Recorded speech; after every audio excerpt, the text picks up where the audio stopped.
à mentir aux partenaires, à tripatouiller les chiffres pour donner une image économique, financière et budgétaire qui n'avait rien à voir avec la réalité. C'est d'une gravité extrême. D'une extrême gravité. Sur le troisième point, il a abordé la question du surfinancement.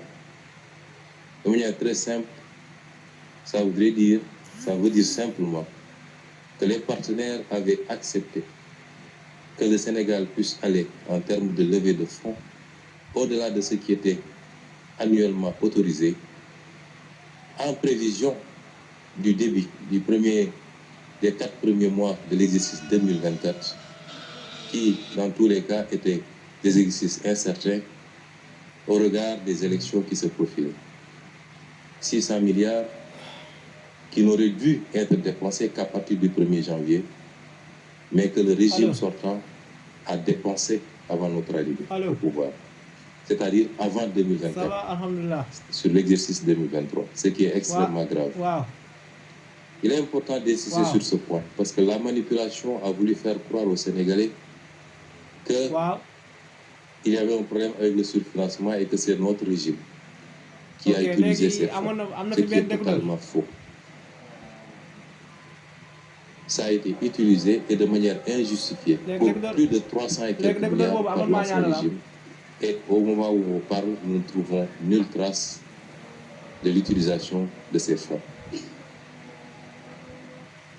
Je voudrais, avant de donner la parole à Monsieur le ministre de la Justice, saluer ici le courage d'un homme, le président de la République, parce que le ministre ne l'a pas suffisamment abordé, en dehors de l'aspect misreporting. Mais cet exercice auquel nous nous livrons aujourd'hui est un exercice risqué pour un État, puisqu'il peut avoir des impacts aussi bien dans nos relations avec les partenaires qu'au niveau du marché. D'autres régimes auraient préféré fermer les yeux et continuer dans la politique du bricolage et du mensonge. Quand nous avons découvert la situation, nous avons tenu des réunions en présence des ministres concernés. Des doutes subsistaient, légitimes. Et le président de la République a donné une réponse très simple.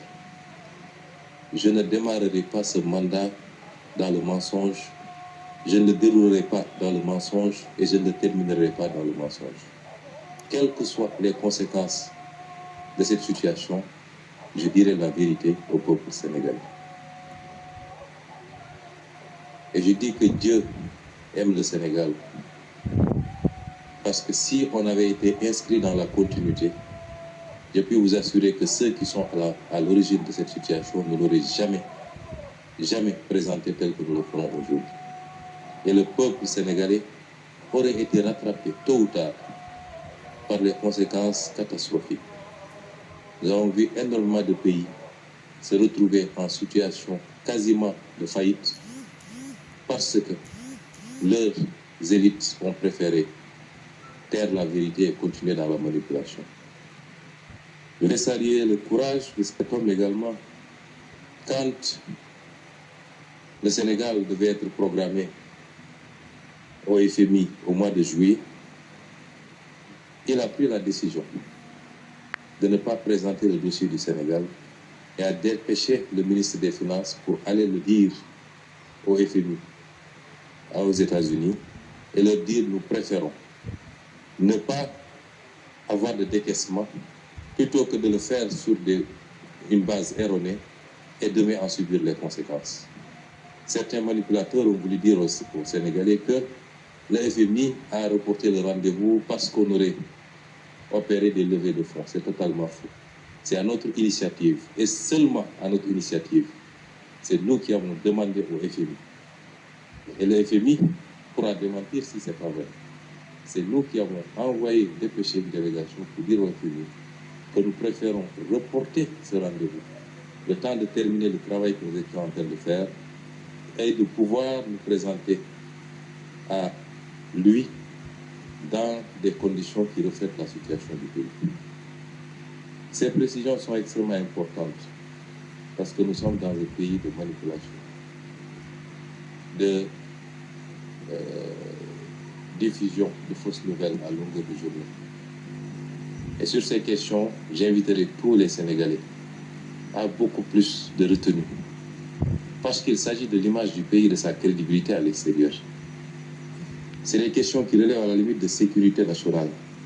Et tout Sénégalais qui se prononce, quelle que soit la liberté dont il dispose, doit le faire sur la base de chiffres, de faits et d'informations vérifiées.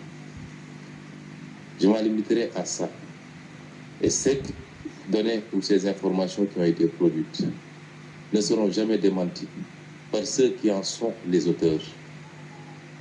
Des ministres ont été présentés ici comme étant les meilleurs ministres des Finances que la République n'ait jamais connus. Le ministre Moustapha Ba, le ministre Amadou Ba, d'abord en tant que ministre et en tant que Premier ministre, et même le président de la République Macky Sall. Et tout ce beau monde a menti au Sénégal, a menti au peuple, a menti aux partenaires pour pouvoir simplement bénéficier de fonds et qui, j'y reviendrai après, le plus souvent ont été détournés de leur objectif.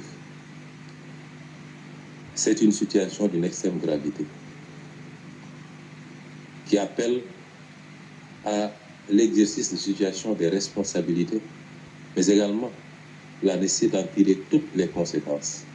C'est pourquoi je vais donner la parole à M. le ministre de la Justice qui donnera quelques éclairages sur l'angle juridique. Monsieur le ministre, vous avez la parole. Je vous remercie, Monsieur le Premier ministre.